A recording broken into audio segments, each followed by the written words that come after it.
Hi friends, இன்றைக்கி நம்ம செய்ய போகிற ஹெல்த்தி ரெசிபி பார்த்திங்கன்னா வெள்ளைச்சோளம் வச்சு தாங்க. வெள்ளைச்சோளத்து கூட அரிசி எதுவுமே மிக்ஸ் பண்ணாமல் நல்லா பஞ்சு போல் இட்லி கிறிஸ்பியான தோசை எப்படி செய்யலான்னு பார்க்கலாம் வாங்க.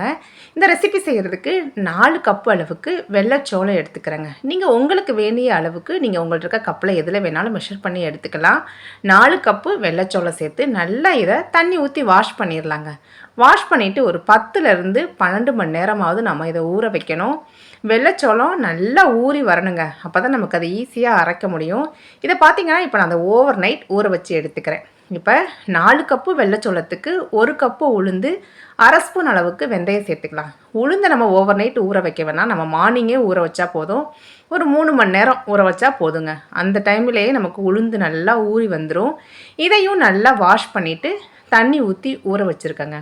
பார்த்திங்க அப்படின்னா ரெண்டுமே நல்லா ஊறி வரணும். இப்போ வெள்ளைச்சோளம் மார்னிங் பார்த்தோன்னா நல்லா இந்த அளவுக்கு ஊறி வந்திருக்கு. ஊறினதுக்கப்புறம் ஒரு 2-3 டைம் அதை நல்லா வாஷ் பண்ணி எடுத்துக்கலாம். இப்போ உளுந்துமே நமக்கு நல்லா ஊறிடுச்சு. இப்போ நம்ம மெஷர் பண்ண கப்லேயே ஒரு 1/2 கப் அளவுக்கு அவல் எடுத்து அதையும் வாஷ் பண்ணிவிட்டு ஊற வச்சிடலாம். இப்போ இதை ஊறட்டும். அந்த டைமிங்கில் நம்ம உளுந்து அரைச்சிடலாம். இன்றைக்கி மாவு நான் கிரைண்டரில் தான் அரைக்க போகிறேன். ஃபஸ்ட்டு உளுந்தை சேர்த்துக்கலாம். தண்ணியை கொஞ்சம் கொஞ்சமாக தெளித்து விட்டு நல்லா பந்து போல் அரைச்சி எடுத்துக்கலாங்க. நல்லா மையாக அரைச்சிருங்க.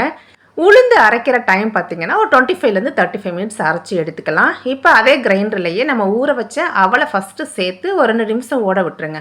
அதுக்கப்புறம் நாம் ஊற வச்ச வெள்ளைச்சோளத்தை சேர்த்துக்கலாம். வெள்ளைச்சோளத்தை அன்றைக்கி 12 மணி நேரம் ஊற வச்சு எடுத்துக்கோங்க. கொஞ்சமாக தண்ணி தெளித்து பாருங்கள், இந்த அளவுக்கு அரைச்சிக்கலாம். இது ரொம்ப ஃபைனாலாம் அரைஞ்சி வராது, இந்த அளவுக்கு அரைச்சாலே போதும். அதையும் வெளியில் எடுத்துக்கலாங்க. இப்போ இது கூட தேவையான அளவு தண்ணி சேர்த்துக்கலாம்.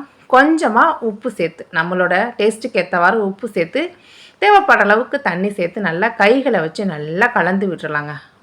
உளுந்து சோளம் எல்லாமே நல்லா ஒன்று சேர இந்த அளவுக்கு கலந்து எடுத்துக்கலாம். மாவை ரொம்ப தண்ணியாக கலந்துடாதீங்க, அப்போ நமக்கு இட்லி பர்ஃபெக்டாக வராது. இதை நாம் மூடி வச்சு ஒரு 7லேருந்து 8 மணி நேரம் புளிக்க வச்சுக்கலாங்க. இன்றைக்கி நான் அதை 2 பேட்சாக பிரித்து புளிக்க வச்சுருக்கேன். மாவு பாருங்கள் நல்லா ஓரளவுக்கு பொங்கி வந்துருச்சு. நான் மார்னிங் ஒரு 11 o'clock போல் இதை புளிக்க வச்சேங்க. ஒரு 7 மணிக்கெலாம் நல்லா இந்த அளவுக்கு பொங்கி வந்திருக்கு. 2 பேட்சுமே நல்லா பொங்கிருச்சுங்க. இது ரொம்ப போட்டு அடித்து கலக்காமல் இந்த அளவுக்கு லைட்டாக ஜென்டிலாக மிக்ஸ் பண்ணி நம்ம இட்லி ஊற்ற ஸ்டார்ட் பண்ணிடலாம். ஆவி வந்ததுக்கப்புறம் நம்ம மாவை உள்ளே சேர்த்துக்கலாங்க. நல்லா தண்ணி கொதித்து ஸ்டீம் வரட்டும். இதை ஹை ஃப்ளேமில் ஒரு 10லேருந்து 12 நிமிஷம் வேக வச்சுக்கலாம். இப்போ நான் ஒரு தேங்காய் சட்னி தான் செய்ய போகிறேன்.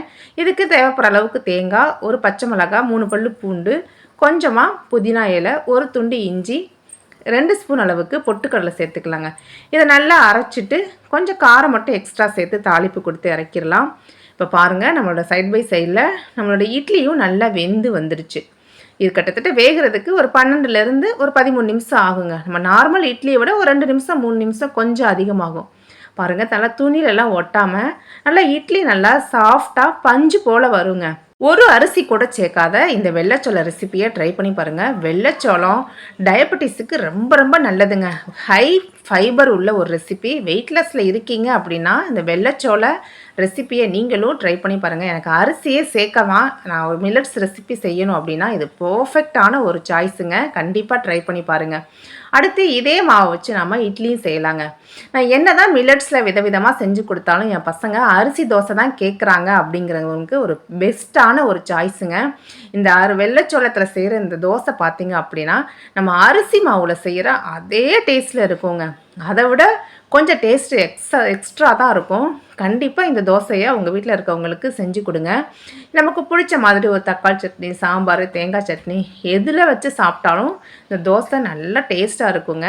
கண்டிப்பாக இந்த வெள்ளைச்சோள ரெசிப்பியை நீங்களும் ட்ரை பண்ணி பார்த்துட்டு கமெண்ட் பண்ணுங்கள்.